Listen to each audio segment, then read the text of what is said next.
And then when I was in college and even in graduate school, sustainability wasn't a subject matter or a topic in the US.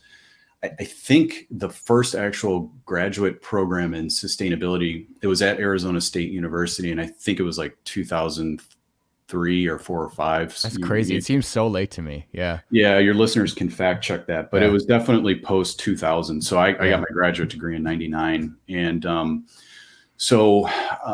anyway, so I guess back to your question, there's a component in sustainability because we often focus on the environmental aspect, which is important, but there's, also a social aspect and an economic aspect. And so that personal ethic and then this kind of my interest in economics kind of pulled me into sustainability. And when I was, you mentioned the Sustainable Manufacturing Initiative. I'm trying to remember what year that was, but my boss at the time, my boss was always a political appointing depending on who was in power. And so this was during George Bush's, probably his first term. My boss was a retired rear admiral from the Navy. And he was actually Reagan's naval attaché from way back in the day. Wow. And so it may be not an obvious suspect for like sustainability. But what was really interesting about this guy, because he was in charge of like carrier groups and stuff like that, they had to make and remanufacture essentially everything on board for months on end. And they had to survive, essentially with the food they had on board.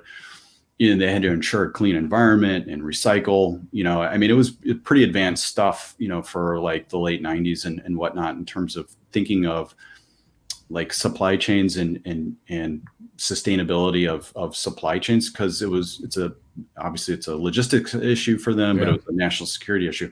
Anyway, he bought on right away. He was like, yeah, this makes perfect sense. Cause what we were looking at was, how do you make supply chains in the US for companies, are making cars and, whatever they're making, how you make those supply chains more sustainable. So they use less energy, they produce less waste, but also so that those supply chains are a little bit more flexible and resilient if there's shocks, right? So kind of out of this thinking, we came up with this idea of the Sustainable Manufacturing Initiative. And it was really focused more on kind of the small and medium-sized manufacturers that live in like Walmart supply chain. Like, you've never heard of these companies, but they make, parts for everything that end up in products that we buy. And so they're very critical types of manufacturers for our economy. They employ a lot of people. Most of them are kind of like family owned and, medium-sized, like under a couple hundred employees. And so we developed a program that was really targeted toward them.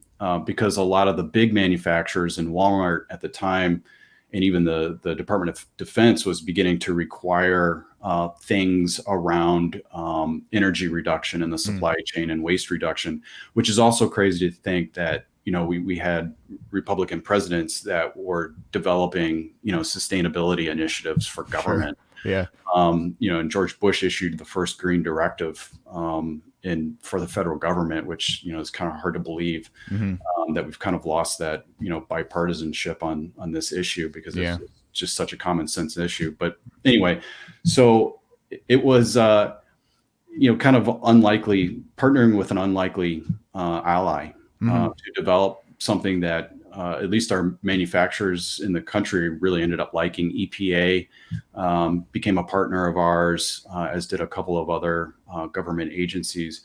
And basically, the best part about that job was I would get to travel around, meet different manufacturers in different parts of the country, highlight what they were doing, like with a press or a media event. We had some grants and other types of programs available for media manufacturers to be more sustainable. And it was great. I got to go to Seattle and see the Boeing Dreamliner facility, which was pretty amazing, to really small forges in Ohio. And, it was cool. It was a really cool way to see kind of like the foundation of, the American economy like that.